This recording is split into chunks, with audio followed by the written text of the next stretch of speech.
El inicio del final, parte 4, sería esta correspondiente al día de hoy.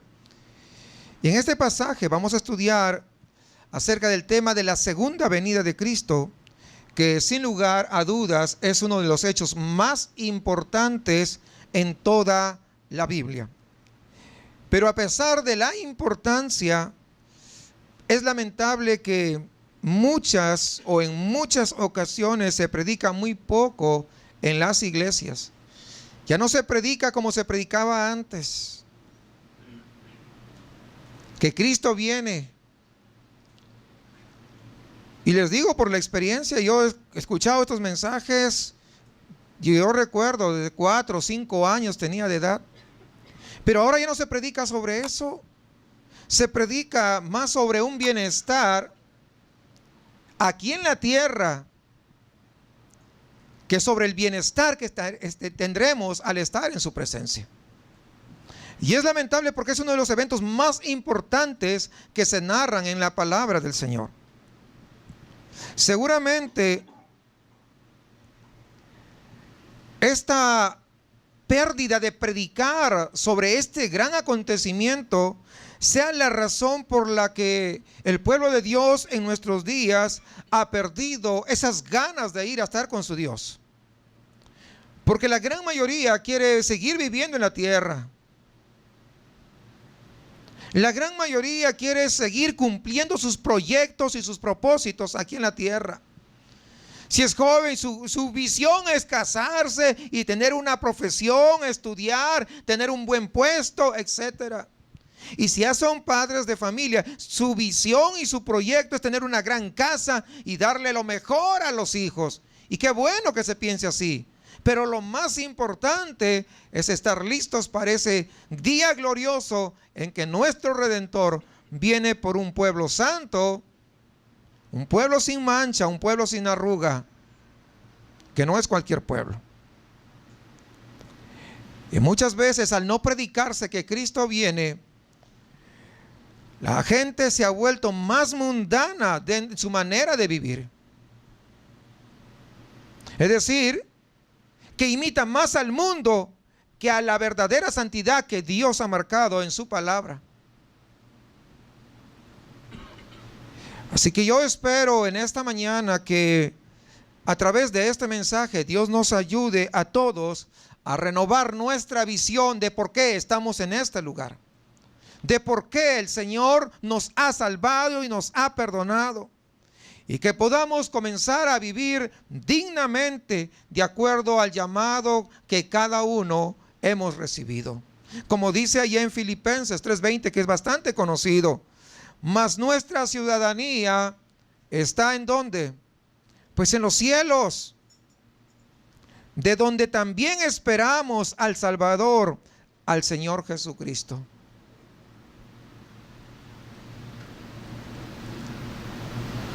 Nuestra ciudadanía está en los cielos. Por lo tanto, esa tiene que ser nuestra visión. Por lo tanto, esa tiene que ser nuestra esperanza. Por lo tanto, es como nosotros tenemos que comportarnos porque somos ciudadanos del reino de los cielos. La segunda venida de Cristo es el punto culminante de la esperanza cristiana. Es la cúspide de todas las promesas que están reflejadas en su palabra. Por eso Tito 2:13 nos menciona, aguardando la esperanza bienaventurada y la manifestación gloriosa de nuestro gran Dios y Salvador Jesucristo. Entonces tenemos que vivir bajo esa perspectiva, que nada ni nadie nos haga perder la perspectiva. Porque cuando uno pierde la perspectiva, entonces la vida cristiana se convierte en una vida mediocre. Entonces la vida cristiana se convierte en un cristianismo light. Entonces la vida cristiana se convierte en una máscara de apariencias. Bien dijo Jesús a los fariseos: sepulcros blanqueados. Porque parecían la pura verdad y por afuera parecían pues ¡Wow! ¡Qué bonito! Tal vez unas cuantas florecitas y todo bien blanco. Pero cuando se destapaba, se veía la real podredumbre. Y muchas veces nuestro cristianismo lo hemos vuelto así, porque nos olvidamos o hemos perdido la perspectiva de dónde pasaremos la eternidad. Yo anhelo en mi corazón de que volvamos a la senda antigua, como dice la palabra. Recuerden que este tema que que vamos a mencionar y que lo hemos venido mencionando a lo largo de estos 3 domingos anteriores, es un tema que tiene relevancia, tiene importancia. ¿Y cómo lo sabemos? Por la cantidad de veces que la Biblia le dedica a este tema. Y desde luego ocupa uno de los lugares más prominentes en cuanto a toda la revelación que Dios ha hecho a la humanidad. La segunda venida de Cristo y el establecimiento de su reino es el tema más importante de las profecías en el Antiguo Testamento. Recordemos eso. Y en su ministerio público de Jesús, cuando estuvo sobre la tierra, también habló ampliamente sobre la segunda venida, ¿o no es cierto? Y lo sabemos. Un ejemplo de ello lo tenemos en el sermón que hoy día que estamos ya desarrollando, pero también lo ilustra mediante diferentes parábolas. La parábola de las 10 vírgenes, las 10 minas, los labradores malvados, etcétera. O sea, podríamos mencionar mucho más. Cuando el Señor, y debemos entender esto, ya se les he explicado en múltiples ocasiones, sin embargo, debo repetirles, cuando algo en el pensamiento judío se repite 2 veces, significa que es demasiado importante. Cuando el Señor decía, de cierto te digo, o de verdad te digo, es que está diciendo, esto es muy importante y préstale muchísima atención. Y aunque acá dicen diferentes parábolas, pero está hablando sobre el mismo asunto. Y no lo hace 1, 2, 3, lo hace muchas veces. Por lo tanto, tenemos que entender que este tema es muy importante.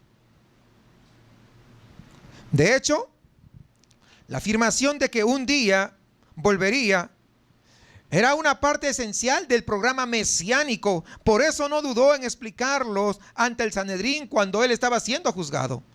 Desde ahora, dice, veréis al Hijo del Hombre sentado a la diestra del poder de Dios, viniendo en las nubes del cielo. O sea, no se le ocurrió, sino que es algo que es importante. Por eso es que lo vemos recalcarlo una y otra vez. Pero los predicadores en la actualidad se han olvidado de la real importancia de este tema. Y muchos se está dedicando tiempo a predicar sobre el bienestar que debemos tener en este mundo, cuando el real bienestar estará a la presencia del Señor. Porque todo lo acá es efímero, es temporal. Un día está, mañana quién sabe. Hoy día puedes tener tu casa, puede venir un terremoto y se destruye. Y tal vez alguien diga, pero acá nunca había terremotos, pero puede haber. ¿Y dónde estará todo lo que tú gastaste?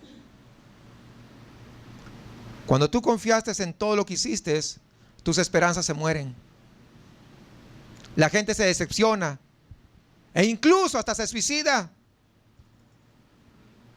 Fíjense, cuando hubo lo de Wall Street en Estados Unidos, cuando las bolsas de valores se vino abajo y un hombre que de su fortuna era $1,000 millones, de un día para otro perdió 500, le quedaban apenas 500 millones, se suicidó porque no tenía 1,000 millones, porque su mirada estaba puesto en su dinero. Y tal vez acá de repente no hay ninguna persona que tenga 500 millones de dólares, pero aún tu mirada, si está puesta en las cosas materiales, igual te vas a decepcionar, te vas a sentir frustrado, igual o peor, te vas a sentir de mal, porque tu mirada no está en las cosas espirituales. No estoy diciendo que no tenga su casa, tenga su casa, pero su mirada que siempre esté en el reino de los cielos. Busque lo mejor, estudie, cásese, pero su mirada en el reino de los cielos. Es decir, que su perspectiva no se vea ennubecida por nada, sino que usted mantenga siempre la perspectiva correcta de un verdadero hijo de Dios, que jamás se olvida de su Padre Celestial, sino que sabe que sus promesas son firmes, y si Él dijo volveré, es porque así será. Y hay un número considerable de referencias a la venida del Señor en las epístolas, y casi todas ellas subrayan el efecto moral que ha de tener la vida del creyente. Dice: todo aquel que tiene esta esperanza en Él se purifica a sí mismo como Él es puro. Es decir, cuando alguien tiene esa esperanza que Cristo viene, entonces dice: yo me tengo que purificar, yo tengo que ser santo porque Él es santo. ¿Sí entendemos? Pero cuando alguien dice que espera a Jesucristo, pero su vida no se apega al estándar que Dios ha marcado, no está esperando a Jesús. Está esperando cualquier otra cosa. Tal vez está esperando su milagrito, tal vez está esperando que Dios lo bendiga, tal vez está esperando que le aumenten de salario, que le muevan de puesto, pero no está esperando al Rey de Reyes y Señor de Señores. Pero cuando uno está esperando a este majestuoso Dios, a este extraordinario vencedor, aquel que dio su vida en la cruz y que ahora viene por ese pueblo que se atrevió a creerle a Él, entonces uno se santifica y cada día es más santo. Y mi pregunta sería, pues la pregunta se cae así casi por sí sola: ¿tú eres más santo que la semana pasada? No responda, pero hágase esa pregunta.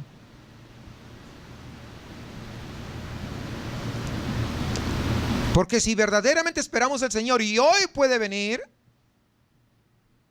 porque no sabemos, tendríamos que siempre buscar más la santidad. Así que este tema es muy importante, amados hermanos. Y en Apocalipsis mucho más, ahí está en extenso. Ahora, ¿cuál es el propósito de la segunda venida? Y eso quiero desglosar brevemente. En primer lugar, tenemos que tener en claro que el propósito fundamental de su segunda venida no será llevarnos al cielo, sino para que Cristo sea reivindicado por este mundo que lo crucificó. Un mundo ciego. No podemos olvidar que la última visión que los hombres tuvieron del Hijo de Dios fue cuando Él estaba colgado en una cruz. Eso es lo que el mundo tiene, y es lo que se ha pasado de años tras años, siglos tras siglos. Y la humanidad, cuando hablan de Cristo, ven a un Cristo todavía crucificado. Todavía tienen una imagen de alguien que no es un vencedor. Y Dios no va a dejar las cosas así. No, esto sería como decirle al diablo, pues, al príncipe de este mundo, que él ha ganado, porque es la idea que ha vendido a toda la humanidad, ¿o no es cierto? Pues sí, dése cuenta. ¿Cuántos son ex católicos? No son. ¿Y qué le vendían? Son ex, no estoy diciendo. Pues yo soy católico, mire, yo sigo siendo católico. Mire, ¿qué le vendían? Su crucecita. Y a un Cristo todo así como cara de mojigato, colgado. ¿Sí o no? Pues es la imagen que el diablo ha vendido y que sigue vendiendo todavía. Entonces Cristo no va a dejar que eso suceda. Por eso es que viene como Rey de Reyes. ¿Sí comprenden? Señor de señores. A reivindicar ese nombre que es sobre todo nombre, ¿no? Pero su segunda venida entonces demostrará el triunfo y la autoridad de Cristo en este mundo y servirá para exhibir toda su gloria y toda su majestad. Porque la primera vez vino como el siervo sufriente del Señor, pero hoy viene como el Señor de cada uno de nosotros. ¿Cuántos se alegran por eso? Así que su consumación tendrá lugar cuando el establecimiento del reino en este mundo, dice, y la restauración de todas las cosas. Fíjese lo que dice ahí en Hechos 3:20, se lo leo rápido. Él envía a Jesucristo que os fue antes anunciado, a quien de cierto es necesario que el cielo reciba hasta los tiempos de la restauración de todas las cosas, de que habló Dios por boca de sus santos profetas que han sido desde tiempo antiguo. Entonces ya sabemos cuál es el primer propósito. Pero el segundo propósito es que va a dar lugar al cumplimiento de todas las profecías en el Antiguo Testamento que todavía faltan por cumplirse y que tienen que ver con el establecimiento del reino davídico, porque hasta el momento no se ha establecido, pero en la Biblia usted ha leído y habla de muchas profecías del establecimiento de este reino davídico que va a durar ¿qué? Para siempre. Y esto será posible porque en la segunda venida de Cristo, Israel se convertirá y será librada de la aflicción y será restaurada en su relación para con Dios. Porque recuerden que cuando Israel rechaza a Jesucristo, al Mesías, y lo hace una y otra, y termina finalmente con Esteban, entonces Dios gira su rostro hacia el pueblo gentil. Pero no ha desechado para siempre, recuerden, eso lo explicábamos, al pueblo de Israel. Llegará el momento. Fíjese lo que dice aquí en la palabra del Señor, ahí Romanos 11:26 dice, y luego todo Israel será salvo. Que dice, todo Israel será salvo. Como está escrito, vendrá de Sión el libertador que apartará de Jacob la impiedad. Cuando dice Jacob se está refiriendo a Israel. Y luego en Zacarías 12:10 dice, y derramaré sobre la casa de David y sobre los moradores de Jerusalén espíritu de gracia y de oración, y mirarán a mí a quien traspasaron. Fíjese, ¿a quién traspasaron? Pues ahí, ahora se dan cuenta, ahí se va a reivindicar este asunto. Y llorarán como se llora por el hijo unigénito, afligiéndose por él como quien se aflige por el primogénito. Es decir, habrá un verdadero arrepentimiento de lo que hicieron en aquel día y en la cruz. Eso va a ocurrir. Otro propósito para el regreso de Cristo tiene que ver con el juicio de este mundo. Porque hoy la gente y aún los que dicen cristianos hacen una cosa y piensan que Dios no los ve, como Dios no inmediatamente no los castiga, y dicen, yo creo que a Dios se le pasó por alto y la sigo haciendo y lo sigo haciendo y me escondo, entre comillas. ¿Quién podrá esconderse de la presencia de Dios? Lo que no se dan cuenta es que están acumulando más fuego para su condena.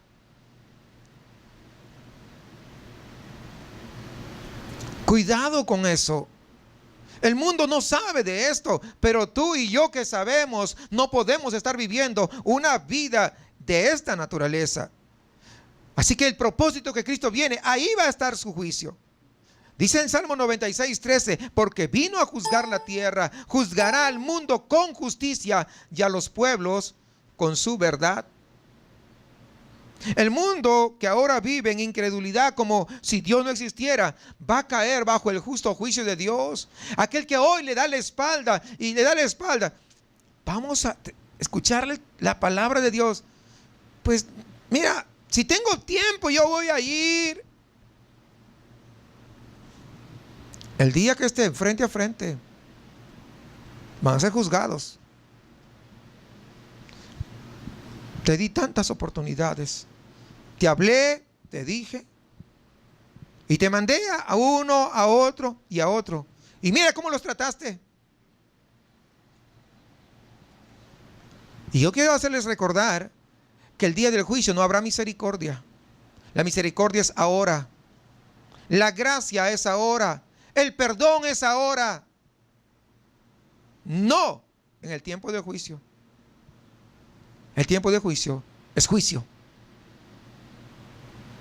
Y nadie, no, que no tengo tiempo. No, parados ahí de frente a Dios. Es lo que dice la Biblia. Que estarán grandes y pequeños parados delante del trono de Dios.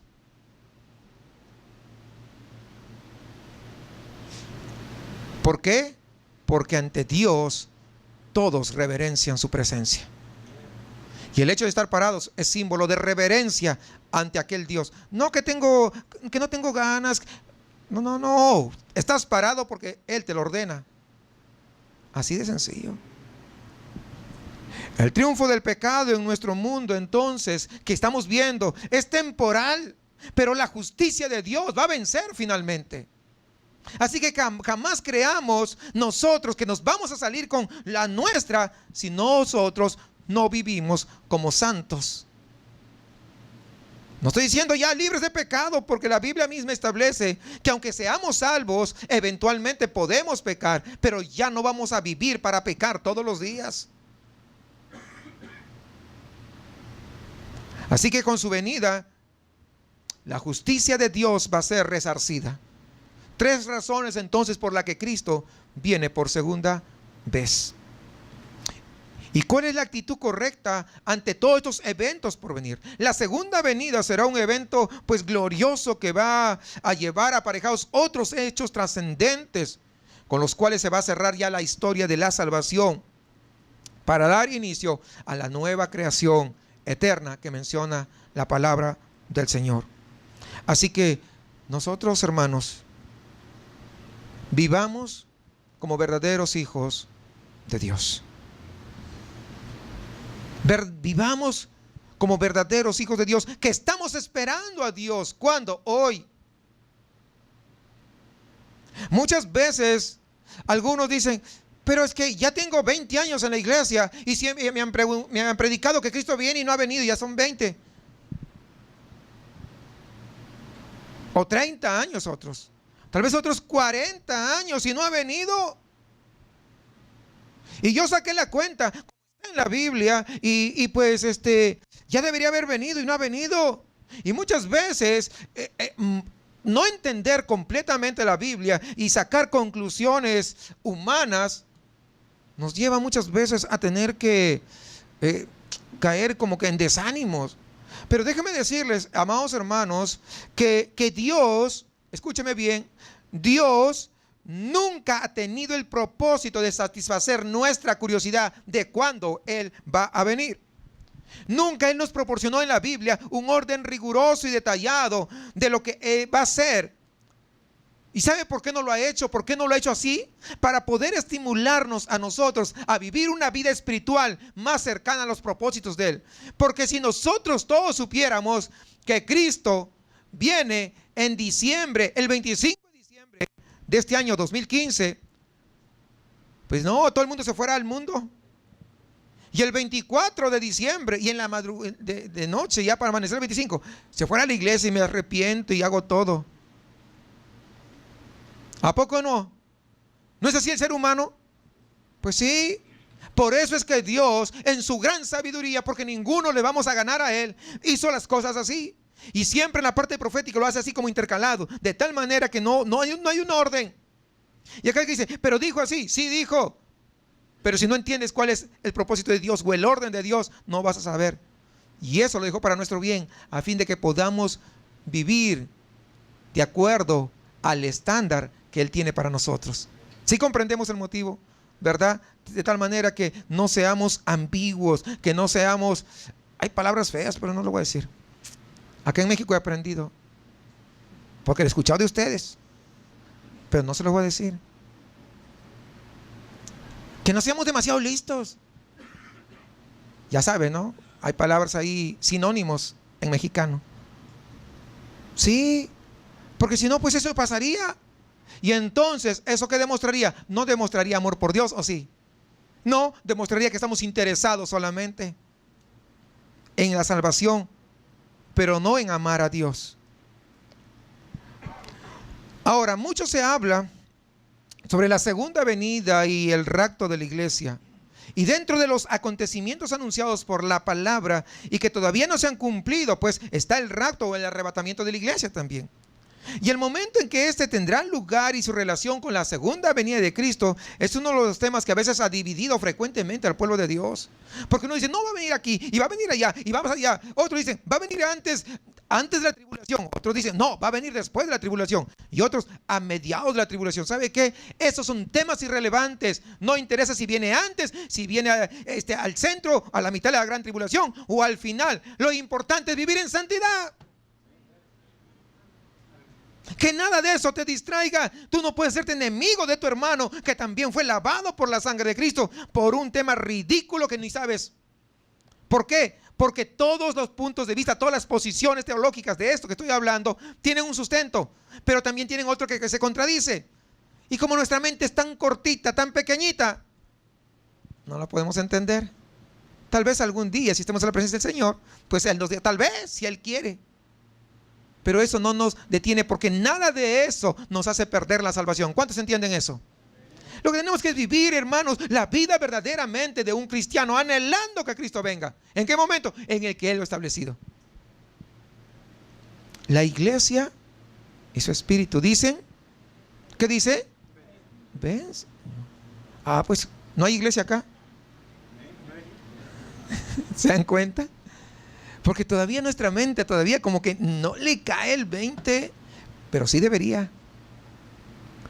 Así que el rapto de la iglesia pues significa un traslado al cielo y sin tener que experimentar la muerte física. Y eso ya lo hemos visto en otros momentos, ¿verdad? Con bastante detalle. Solamente se voy a leer el pasaje.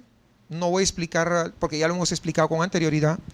Y una explicación del rapto de la iglesia lo encontramos en 1 Tesalonicenses 4, 16 y 17, donde dice, porque el Señor mismo, con voz de mando, es decir, con voz de autoridad, con voz de arcángel y con trompeta de Dios, descenderá del cielo, y los muertos en Cristo resucitarán primero. Los muertos, pero no todos. Los muertos en Cristo, nada más. ¿Y no se puede colar uno por ahí? No, porque Dios sabe quién murió en Él, quién fue un verdadero cristiano. No, pero si cuando lo enterraron, pues le cantaron ahí unos cánticos cristianos, ¿qué importa? Porque conozco casos en que murió ahí un hombre todo fascineroso en su vida y murió, y va un pastor y le hace ahí un culto. Y algunos a veces agarran a los pastores distraídos, y los pastores también ahí demensos, digo, porque van ahí y dicen, ay, nuestro hermano está descansando en paz. ¿Cuál hermano? Pues yo digo, a lo mejor será de él, pero mío no. Ni a primo llegaba. Y cantan cantos, ¿no? Y todo el mundo, wow, y está la presencia del Señor. Será de su Señor, pero no de mi Señor. Del Señor de la palabra, el Señor de la Biblia. Y suena fuerte y puede sonar un poco como que, oye, tú, que como que medio. No, pero es la verdad. No confundamos las cosas.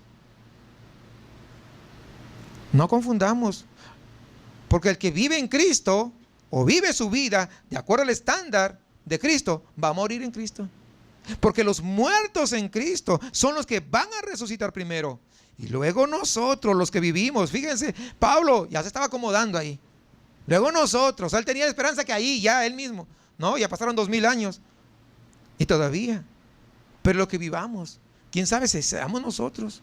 Pero los que vivamos, dice, luego nosotros que vivamos, los que hayamos quedado, seremos arrebatados juntamente con ellos en las nubes para recibir al Señor en el aire, y así estaremos siempre con el Señor. ¿Cuántos esperan entonces este día glorioso? ¿Sí? ¿Seguro que lo esperan? Ya bajaron el volumen. No, hermanos, pues esta es la gran esperanza que tenemos. No hay más. Es decir, hay un solo tren.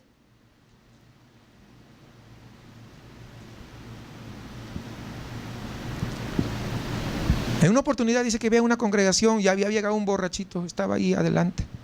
Y estaban predicando sobre el arrebatamiento de la iglesia. Y el predicador dice, ¿cuántos se quieren ir con Cristo en el arrebatamiento? ¡Amén! Todos. Y el predicador le pregunta, ¿y usted no quiere ir? Pues yo voy a ir a la segunda vuelta porque ya en la primera veo que está llena, dice. No seamos así, hermanos.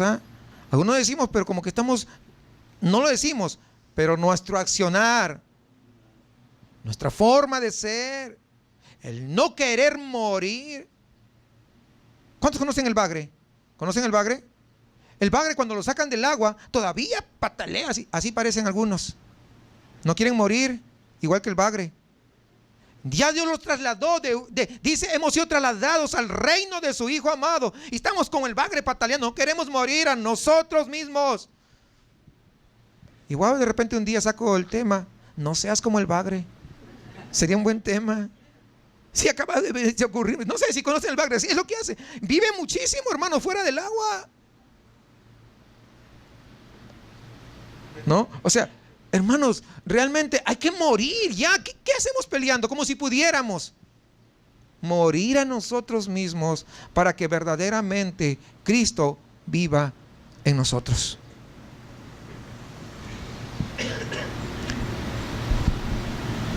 Primero Corintios 15, 51, hablando sobre lo mismo, el apóstol Pablo dice: he aquí os digo un misterio, no todos dormiremos, es decir, no todos vamos a morir, pero todos seremos ¿qué?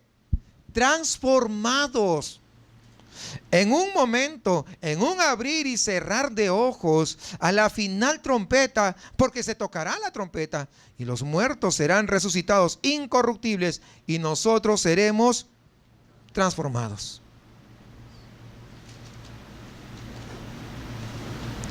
Hay diferencias entonces entre el arrebatamiento y la segunda venida, puesto que en el primer caso el Señor va a recibir a los santos, ¿dónde? En las nubes.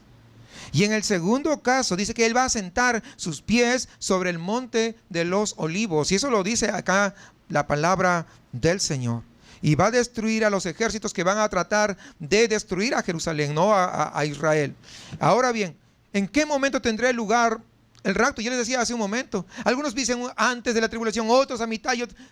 Esas son cosas que no deben, ¿sabe qué? Nunca se va a llegar a un acuerdo común, porque hay diferentes posiciones teológicas. Todos tienen su respaldo, pero todos también tienen en contra otros versículos que dicen lo contrario. Entonces, jamás usted, hermano, como hijo de Dios, se meta en esas discusiones, porque eso no lo va a edificar.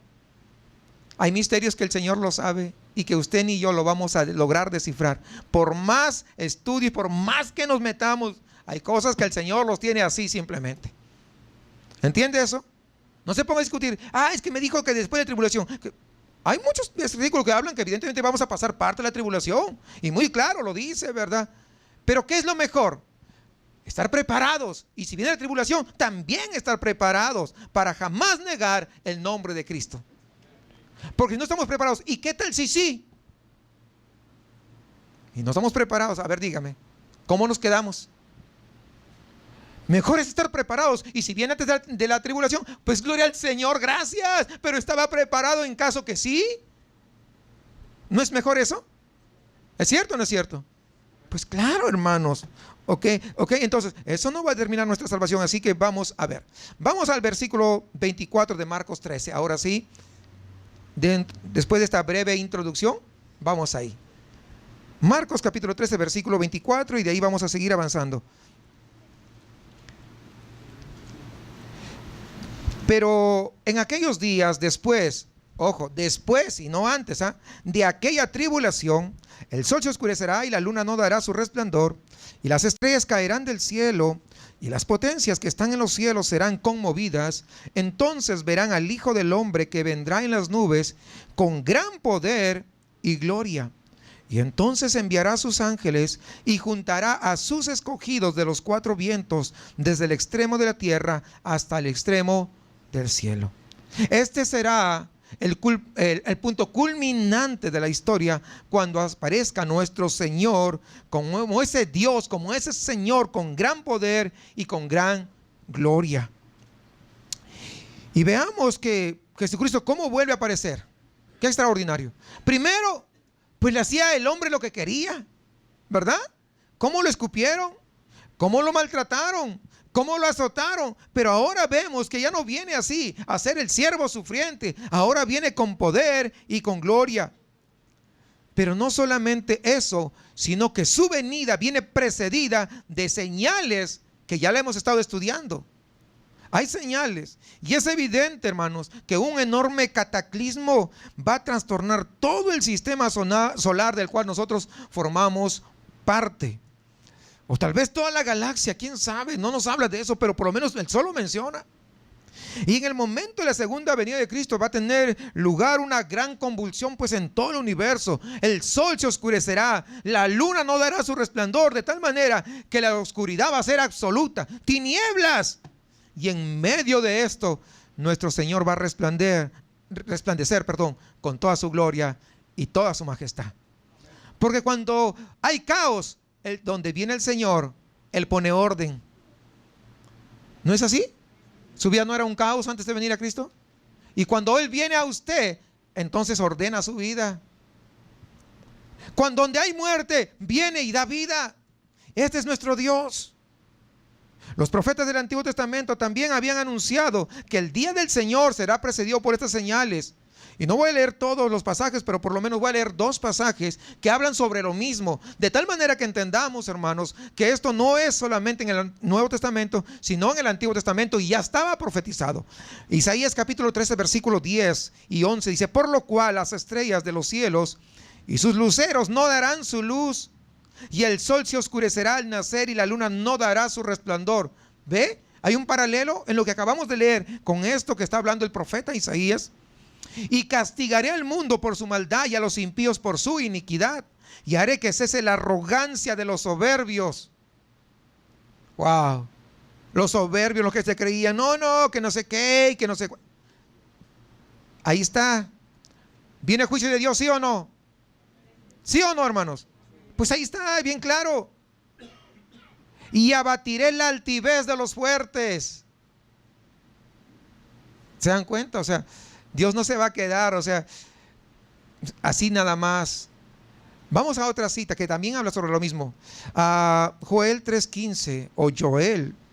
Algunos dicen Joel, no sé por qué, si están acá en México. Deberían decir Joel. Cuando estamos en Estados Unidos, sí, pues decimos Joel. ¿Cierto o no? Pues sí. Joel 3:15 al 17. Fíjense, el sol y la luna se oscurecerán. Fíjese, ¿no es similar al versículo que acabamos de leer? Claro. Y las estrellas retraerán su resplandor. Es decir, no va a resplandecer. Y Jehová rugirá desde Sión y dará su voz desde Jerusalén, y temblarán los cielos y la tierra, pero Jehová será la esperanza de su pueblo. ¿Cuánto dicen gracias? Pues qué tremendo. O sea, puede pasar lo que pase, pero siempre el Señor cuidará de su pueblo. Él es nuestra esperanza, Él es nuestro refugio de generación en generación. Es lo que dice la palabra. Y su palabra no ha variado, no ha cambiado, amados hermanos. Sigue siendo la misma. Por eso que podemos estar seguros. Por eso que podemos descansar en paz. Por eso que aunque venga todo lo que venga, nosotros estamos seguros, cobijados bajo Él. Y conocerás que yo soy Jehová vuestro Dios, que habito en Sión, mi santo monte, y Jerusalén será santa, y extraños no pasarán más por ella. Es interesante que en la actualidad los astrónomos están comentando sobre fuerzas recién descubiertas que están actuando en los cielos últimamente de manera tan extraña e inexplicables, cuerpos celestes que todavía ni siquiera lo han podido identificar. No, no saben mucho qué está pasando. Agujeros negros por un lado, por otro lado. No es por un solo lado, hay varios agujeros negros ahora. Hay misteriosos que se llaman quarks, que emiten tremendas cantidades de energía y no saben de dónde viene. Pues el hombre tiene su mente tan pequeña y quiere saber de dónde viene. ¿No será que Dios lo tiene todo preparado para ese gran día? Ahí está. Dios es el que hace todas las cosas. Y basándonos en otros pasajes, sabemos que esta desorganización de todos los cuerpos celestiales va a ejercer un tremendo efecto sobre la tierra. Va a haber erupción de volcanes y va a aparecer olas gigantescas en el mar, etcétera. Pues va a ser un cataclismo. Les decía el otro día, ¿no? Aquí cerquita nomás en Ciudad Acuña, apenas se levantó un tornadito. ¿Cuántos segundos? 6 segundos. 6 segundos. Y la gente estaba asustada que no sabía qué hacer. Un tornadito. Los coches ya no iban por la pista, estaban por el techo. ¿Sí lo vieron las noticias, verdad? Eso fue 6 segundos. Imagínense todo lo que se va a venir. Con que eres altivo, con que eres orgulloso, rebelde y todo lo que tú sabes que eres, ahí te va. A ver, aguanta pues. Ahí está, a ver, aguanta. Porque Dios es justo. ¿Cuántos se alegran porque Dios es justo? Entonces no esperemos, hermanos, que a veces la gente se levanta contra uno, pero tú no esperes el juicio de inmediato de parte de Dios. Tú solamente pones en las manos de Dios y Él se va a encargar a su debido tiempo. Amén. Entonces, versículo 26, sigamos en Marcos. Entonces verán al Hijo del Hombre que vendrá en las nubes con gran poder y gloria. El Señor empleó muchas veces este título de Hijo de Hombre para poder referirse a sí mismo. Este es un título mesiánico, de hecho, que encontramos por primera vez allí en el profeta Daniel y que sirve para describir al Mesías de una forma humana, tal como lo vio ascender a la gloria. Entonces, por primera vez es en el Antiguo Testamento. Algunos no se habían percatado, pero ese sí. En el Antiguo Testamento, en Daniel, ahí en Daniel capítulo 7, versículo 13, lo va a encontrar. Y va a ver toda la descripción y la mención de la palabra Hijo de Hombre. Es decir, es un título mesiánico, no se olvide, de que solamente le corresponde a Jesús. Entonces va a aparecer Él y todos sus ángeles, pues poderosos con Él. Y algo importante, su venida va a ser personal. Qué extraordinaria esta característica, que será Cristo mismo quien va a venir. Él no va a enviar un ángel, Él no va a enviar a un arcángel, tampoco será un espíritu, ni siquiera el Espíritu Santo. Fíjese usted que ya vino ahí en Pentecostés, pero no va a hacer nada. Será Jesucristo mismo en persona, en ese cuerpo resucitado, en ese cuerpo glorificado, el que se va a aparecer en las nubes con todo poder y con toda majestad. Y esto fue lo que los ángeles le anunciaron a los discípulos cuando Él ascendió a los cielos. ¿Recuerdan? Ahí en Hechos capítulo 1, versículo 11, dice: varones galileos, ¿por qué estáis mirando al cielo? Pues, ¿cómo que por qué? Si Jesús se acaba de ascender, ¿no? Y les dicen, mírenlos, este mismo Jesús que ha sido tomado de vosotros al cielo, así vendrá como le habéis visto ir al cielo. Es el mismo Jesús, no es otro, es el mismo. ¿Viene por quién? Por su pueblo. Otro aspecto, tercer aspecto, que su venida será visible. Él mismo dijo que verán al Hijo del Hombre. Y en Apocalipsis 1:7 dice: he aquí que viene con las nubes y todo ojo le verá. No viene a escondidas. Todo ojo le verá. Va a ser visible. Y todo esto lógicamente, contrasta con lo que dicen los testigos de Jehová cuando afirman que Cristo ya vino a la tierra espiritualmente el 1 de octubre de 1914. Vino para combatir a Satanás y establecer su reino teocrático milenario. Pues entonces no lo pudo atar bien, ¿no? Porque pues anda desatado. Y aún los predicadores cuando llegan a veces atamos al diablo, o sea, están ayudando a atar a Jesús, imagínense. Y siempre se les desata, ¿no? Porque al final de despedida, ¡hey! Volvemos a atar. Y sigue desatado. O sea, pues no tiene sentido, se dan cuenta, no tiene ni pies ni cabeza esas afirmaciones. Entonces, su segunda venida, en cuarto lugar, su segunda venida no va a ser como la primera venida. Cuando comparamos las dos venidas de Cristo encontramos pues grande diferencia. La primera vez vino en debilidad, vino como un niño indefenso, nacido de una familia pobre, humilde, sin honores y apenas pues conocido como el carpintero de ahí. Eso era todo. Su carácter se distinguió incluso por ser manso y humilde, ¿verdad? Vino a sufrir y cargar con la culpabilidad de todos nuestros pecados, de todos. Pero en la segunda venida va a venir vestido de dignidad real, rodeado de sus ejércitos celestiales para ser reconocido y obedecido por todas las naciones de este mundo. Entonces ahí va a manifestar, ¿qué cosa? Su poder y su gloria, juzgando a todos sus enemigos, juzgando a todos, que serán puestos por estrados de sus pies. Lo que dice la Biblia. Pero eso va a ser en ese momento, no ahorita. Porque algunos cantan y dicen que ahorita. No va a ser ahorita. sino cuando Él venga, ¿no? Versículo 27, sigamos ahí en Marcos. Y entonces enviará a sus ángeles y juntará a sus escogidos de los cuatro vientos, desde el extremo de la tierra hasta el extremo del cielo. Fíjense, Él va a enviar a sus ángeles a recoger a Israel de nuevo a su tierra. Y este va a ser el cumplimiento, pues, de las profecías, en el sentido de que va a llegar un tiempo en el cual Israel será recogido de los cuatro rincones de la tierra, no por medios naturales, sino por medios sobrenaturales, para establecer el reino de Dios aquí en la tierra. Ahora mismo, desde que fue reconocida Israel como nación, ¿verdad? 16 de mayo de 1948, la gente de Israel, los judíos, han comenzado a regresar allá a Israel. Y siguen llegando aviones llenos de judíos que se están moviendo para allá, de diferentes países. Ojo, pero van a quedar siempre algunos por diferentes lugares, porque recuerden que fue por la persecución que sufrieron, pues fueron esparcidos por todo el mundo. Pero aquí va a terminar el trabajo el Señor. ¿Cómo? Con sus ángeles, mandando que todos los ángeles los lleven, y todos van a estar reunidos allá en Israel.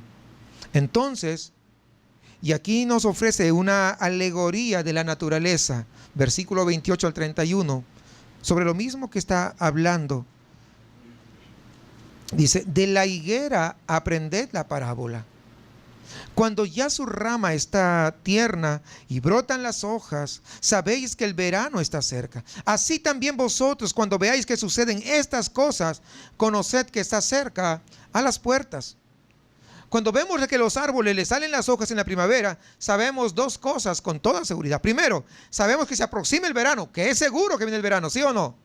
Pues sí. Y segundo, también es seguro que nada lo va a impedir. ¿Qué lo va a impedir? Nada, va a venir. Viene porque viene. ¿Ok? Entonces, cuando Jesús dice que podemos sacar la misma conclusión de los acontecimientos que destaca y que va a pasar, diciendo: así también vosotros, cuando veáis que estas cosas suceden, sabed que está cerca. O sea, por otro lado, quiero hacerles recordar que en las enseñanzas de Jesús, la higuera también es un símbolo de la nación de Israel. No se olviden. En ese sentido, la renovación de la vida nacional de Israel, viendo nuestros días, deberían de servir de advertencia para nosotros. Es decir, saber que el tiempo del fin se está acercando. Cuando veamos que las cosas se mueven en esa dirección, como lo está marcando la palabra del Señor, pues vamos a darnos cuenta, o deberíamos darnos cuenta, que la venida del Señor se acerca. Alguien ha dicho que Israel es el reloj profético de Dios. Y básicamente se dice eso porque en base a todo lo que ocurre en Israel, se determina cómo estamos viviendo esta parte de la palabra. Vemos que se están haciendo diferentes alianzas en contra de Israel. Y se tiene que hacer así. Vimos que Estados Unidos prácticamente ya lo dejó solo a Israel. En algunas situaciones que se han presentado últimamente, ya Estados Unidos no se mete a sacar la cara como antes lo hacía. Ahora lo dejó solo a Israel. Y se están levantando, y se están uniendo diferentes países. Se van a unir todos alrededor de Israel. ¿Para qué? Para poder destruirlo. O sea, eso se está presentando. ¿Será destruir Israel? No. No van a poder. Porque cuando vean y aparentemente lo tengan entre la espada y la pared a Israel, es que va a venir Jesús. Por eso que tenemos que siempre fijarnos lo que está pasando también en Israel. Por eso que es importante también ver las noticias. No las de Facebook. Las noticias internacionales, de periódicos serios, de televisoras serias. Si ve multimedia, pues no va a haber nada de eso, ¿no? O sea, imagínense. Info 7, cada cosa que sacan. Mejor ni le hago más publicidad. Fíjese lo que añade. De cierto os digo que no pasará esta generación hasta que todo esto acontezca. No pasará esta generación. Muchas veces se ha sacado la cuenta, dice, 1948 fue reconocido Israel como país nuevamente. Una generación tiene una duración de 40 años. 1948 más 40 años son 1998. Por lo tanto, el Señor, antes del 98, tiene que venir. Eso lo decían en el 90. En el 95, el 96, el 97, pasó el 98, estamos en 2014 y no ha venido. Entonces, ¿a qué generación se está refiriendo? Bueno, aquí tenemos que tener un entendimiento, ¿verdad? Entonces, hay diferentes posturas, pero algunos asocian la palabra generación con la raza judía. Y es más, el griego sí lo permite. O sea, sí se podría entender de esa manera. Por lo tanto, lo que el Señor estaría diciendo es que la nación de Israel seguiría siendo conservada hasta la segunda venida de Cristo, que nada los va a destruir. A pesar de las violentas persecuciones, a pesar de todo lo que se levanta, Él va a continuar. Pero acá hay otra interpretación que sugiere que debemos entender generación como un periodo de tiempo determinado por ciertas características comunes. No por un espacio de tiempo, sino por características. Y en ese sentido podemos recordar lo siguiente. La generación del diluvio, ¿recuerdan? Todos tenían ¿qué? Ciertas características. La generación de los israelitas en el desierto, todos tenían ¿qué? Ciertas características. Y en ese sentido el Señor se refirió a los judíos en su tiempo como ¿qué? Como una generación ¿qué? Mala y perversa. ¿Recuerdan ustedes? Así se refirió Lucas 11, recuerde ahí. Y quizás ahora, bajo esta misma premisa, decir que la nación de Israel va a seguir manifestándose ese mismo rechazo a Cristo hasta la segunda venida, porque sigue siendo esa generación mala que los mismos judíos de los tiempos de Jesús. No pasará esa generación, es decir, hasta que no venga Cristo, va a seguir ese tipo de generación que se había levantado. ¿Sí comprendemos? ¿Verdad? Entonces, cuando se hacen números con años, pues lógicamente salen mal parados. Y sale uno mal parado. Pero cuando comenzamos a analizar un poquito, comenzamos a darnos cuenta de que puede ser diferente. Ahora, ¿hasta qué punto es seguro esto? Bueno, versículo 31 dice, el cielo y la tierra pasarán, pero mis palabras no pasarán. Mis palabras se van a cumplir, aunque no quieran. Y estas palabras nos han sido dadas con el propósito, hermanos, de fortalecer nuestra fe en un tiempo de prueba, en un tiempo de angustia, en un tiempo que tal vez puede dar la impresión de que la Biblia está equivocada y que los acontecimientos siguen caminos diferentes, que nosotros nos acercamos a Cristo, pero a veces las cosas afuera van peor, cuando parece como que si la historia bíblica no es más que un sueño, es algo, una utopía y que no podemos confiar en ello. Recordemos las palabras de Jesús: el cielo y la tierra pasarán, por sólidos que sean, por reales que nos puedan parecer, pero las palabras de Dios no van a pasar jamás. Y eso es algo en lo cual nuestra fe debe asentarse. Es algo en que nosotros debemos cogernos firmemente. Recuerde usted esto, que digan lo que digan a su alrededor las voces seculares, ¿saben qué? Las palabras del Señor no van a pasar. Vemos cómo se levantan. Ahora a lo malo le dicen bueno y a lo bueno le dicen malo. Los pastores en Estados Unidos que no van a casar a los homosexuales lo quieren meter a la cárcel.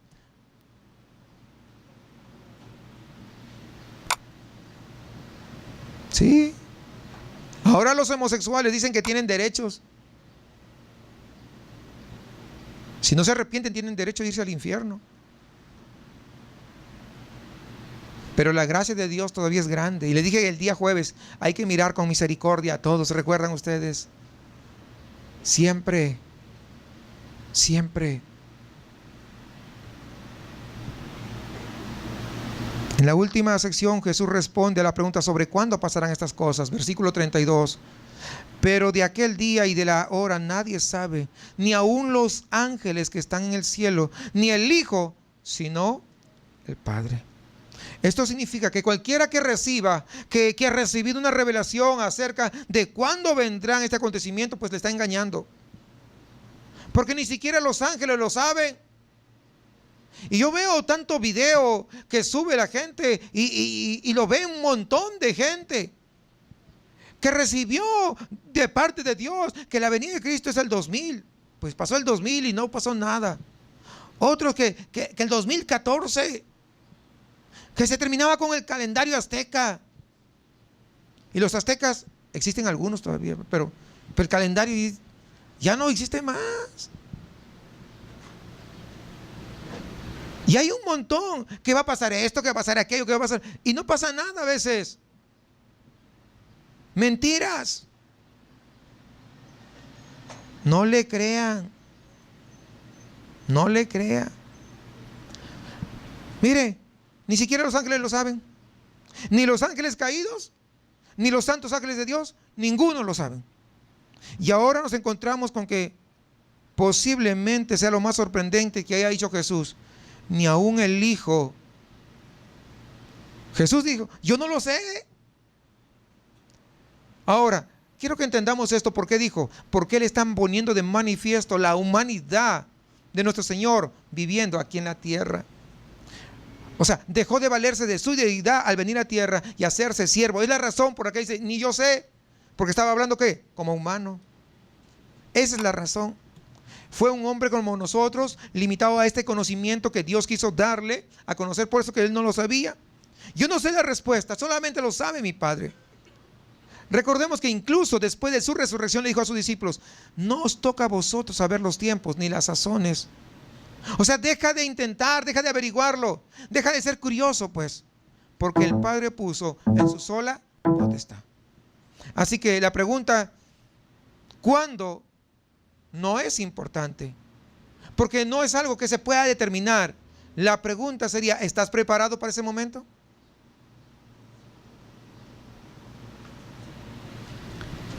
¿Estás preparado para ese momento?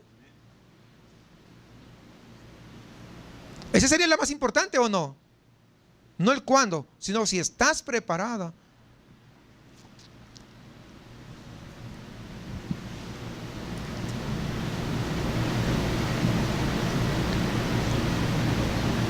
¿Has perdonado verdaderamente? ¿Qué hay en tu corazón que el hombre no lo ve, pero que Dios lo está viendo? ¿Tu corazón está limpio, agradable? Y que cuando tú expresas un canto, aunque tengas la voz no tan afinada, pero puede llegar con un perfume agradable ante la presencia del Señor. Esa debería ser la pregunta que todos tendríamos que hacernos, hermanos. O sea, la pregunta más importante no es cuándo. La pregunta es, ¿estamos preparados? Right now, es lo que dicen en inglés. Ahora mismo.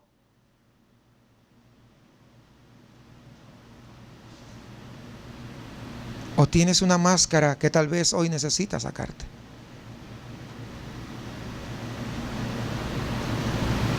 Hermanos, son preguntas importantes.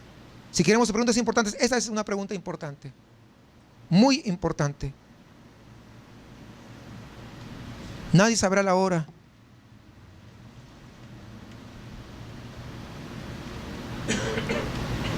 Pero debemos estar preparados. Preparados para ese momento. Han pasado 2000 años. Pero lo que el Señor exige de su pueblo es cada día poder acercarnos más a Él. Y durante estos 2000 años nadie acertó cuándo iba a ser la venida de Cristo. Y en el versículo 33 dice, mirad, velad y orad. Mirad, velad y orad, porque no sabéis cuándo será el tiempo. Es como el hombre que yéndose lejos dejó su casa y dio autoridad a sus siervos y a cada uno su obra, y el portero mandó que velase. Velad, eso es lo importante, fíjese nuevamente, cada vez que repite algo es muy vital, lo vuelve a repetir, velad. Quiero que siempre entienda eso, hermanos, que cuando usted lea la Biblia, su devocional personal, ¿verdad? Cuando usted lea la palabra y encuentre que la Biblia menciona 2 o 3 veces una palabra, eso es vital, hermano. Siempre lea con ese entendimiento. Es muy importante. Pues porque no sabéis cuándo vendrá el Señor. Justamente por eso que tienes que velar. Ni al anochecer, perdón, si al anochecer, fíjese, hay un tiempo. Si al anochecer, o a la medianoche, o al canto del gallo, o a la mañana. Mire, 4 tiempos diferentes. No sabes. Para que cuando venga de repente no os halle durmiendo. Y lo que a vosotros digo, a todos lo digo. ¿Con qué termina? Es importante. ¿Se dan cuenta? Entonces la pregunta es, ¿estás velando? Velad. Velad. Eso es. No es cuándo, sino estás velando. ¿Y qué cosa es velar? Pues velar es mantenerse en un estado de expectación, vigilancia. Hay que orar, hay que servir, ¿verdad?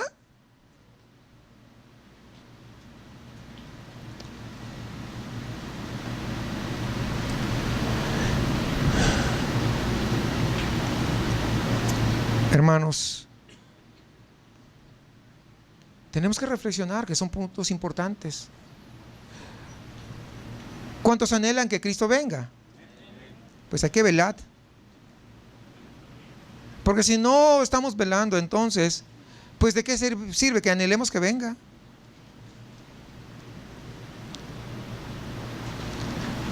¿Qué es lo que hace, lo que se tiene que vigilar? Porque dice velar 3 veces. ¿Qué se debe vigilar? Miren, lo siguiente. Cuando el dueño se va, estamos hablando de Cristo, se va, no hay que velar para ver a qué horas viene.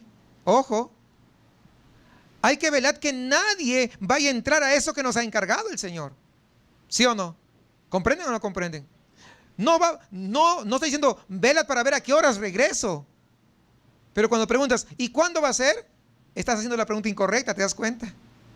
Estás diciendo, lo que te estoy dejando es lo que tienes que velar. A eso es lo que tienes que vigilar, a eso es lo que tienes que cuidar. Lo que te estoy dejando. No estés cuando viene, sino lo que ya te dejé. Entonces, ¿qué tenemos que velar? Todo cristiano enfrentamos tentaciones, enfrentamos presiones que muchas veces nos quieren hacer creer en mentiras y así apartarnos de la fe. Entonces el Señor dice, velad frente a esto. Por lo tanto, no dejemos que nada ni nadie, amados hermanos, nos aparte del Señor. Por lo tanto, en oración tenemos que ser capaces de poder reconocer nuestras debilidades, pidiéndole continuamente que pueda cumplir su obra completa en nuestras vidas. Velad. Siempre mirando al cielo, esperando su venida. Estoy hablando metafóricamente. Pero velando, cuidando. ¿De qué más tenemos que velar o vigilar? Pues tenemos que vigilar para asegurarnos que nadie nos engañe. Porque ya leíamos o hemos estado estudiando en los domingos anteriores que muchos falsos se levantarán, recuerda. Entonces por eso dice, velad, vigilar, para que esos no vengan y te atrapen. Es parte de lo que se tiene que hacer, que nadie te engañe. Que nadie te estropee, arruine y te robe lo que tú tienes. De modo que la palabra de advertencia de Jesús es, estad alertas, no os durmáis, velad. A veces vienen las presiones de un lado y de otro lado para hacernos creer tal vez que pues todo es mentira. Para que nos demos por vencidos, para que dejemos de vivir como cristianos, para que dejemos de caminar por fe, para que dejemos de creer en la verdad de Dios.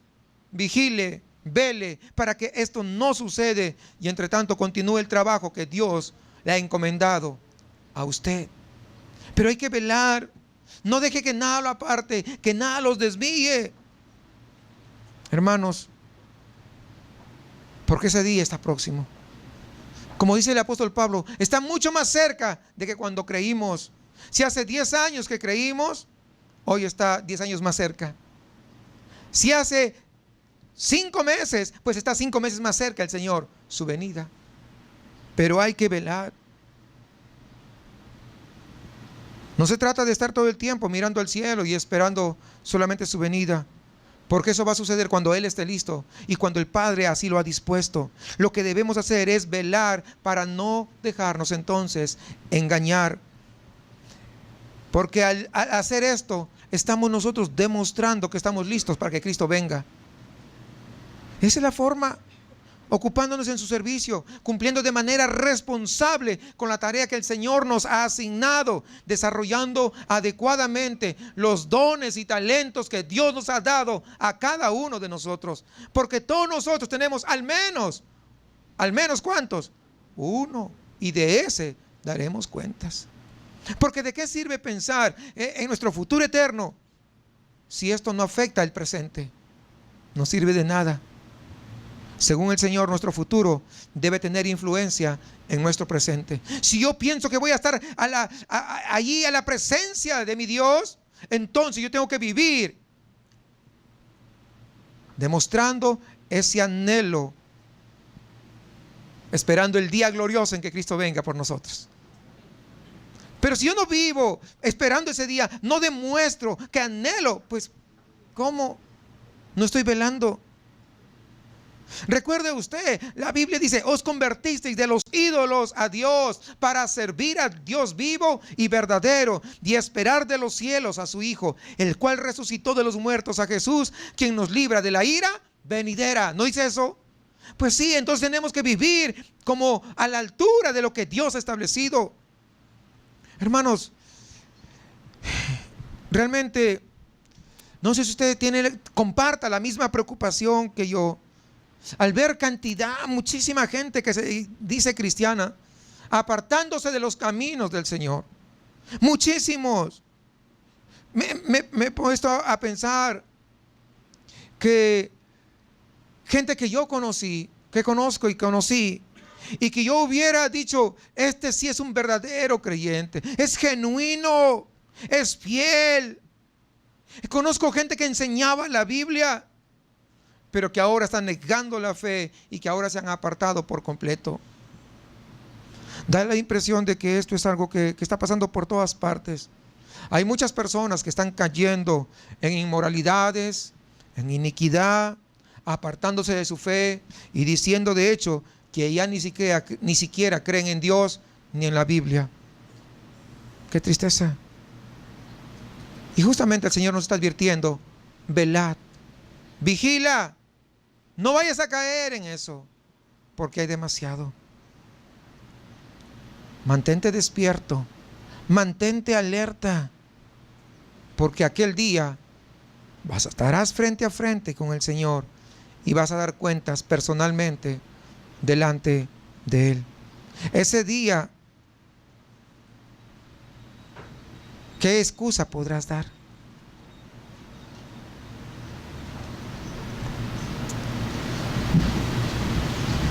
Te di tantos años de vida.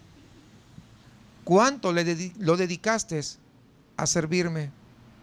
Te di dones y talentos. ¿Cuánto de eso lo pusiste al servicio del cuerpo de Cristo? Te di un ministerio y tú lo desechaste. Y la Biblia nos advierte que un creyente así, con esa naturaleza, se avergonzará ante Cristo el día de su venida. Termino esta reflexión con las mismas palabras con lo que acaba la Biblia. El que da testimonio de estas cosas dice, ciertamente vengo en breve. Amén. Sí, ven Señor Jesús. No debemos prestar atención a las voces seculares que están rodando por todo el mundo, que nos dicen, pero el mundo va a continuar así por siempre y tal como está ahora mismo. No sé para qué te haces tan cristiano, no sé para qué buscas más de tu iglesia, no sé para qué vas martes, jueves y domingo. No sé. No prestemos, hermanos, atención a esas voces que dicen que Dios no existe y que podemos vivir como querramos finalmente. Mira, si Dios existiera ya te hubiera castigado, pero no te castiga. Entonces, no existe Dios. Es más, ni cuenta se da, está tan ocupado que ni cuenta se da. No conocen al Dios de la Biblia. No creamos a esas voces que dicen, bueno, sí, Dios existe, pero ¿sabes qué? Finalmente Dios va a perdonar a todo el mundo porque Dios es amor. Lo que no se están recordando es que Dios también es justo. Y por su justicia, Él tendrá que castigar. No creamos en las voces que nos susurran constantemente y que intentan apartarnos de nuestra fe. Oye, pero tienes tantas cosas en tu casa que hacer, no tienes nada que hacer, pues vas a la iglesia seguro. Seguro por eso. No hagas caso a esas voces que tratan de menguar tu fe. Por eso Jesús termina su mensaje con una sola palabra, contundente, cautivadora, de una gran autoridad: velad. Y eso es lo que estamos llamados a hacer todos nosotros, cada instante de nuestra existencia sobre la tierra.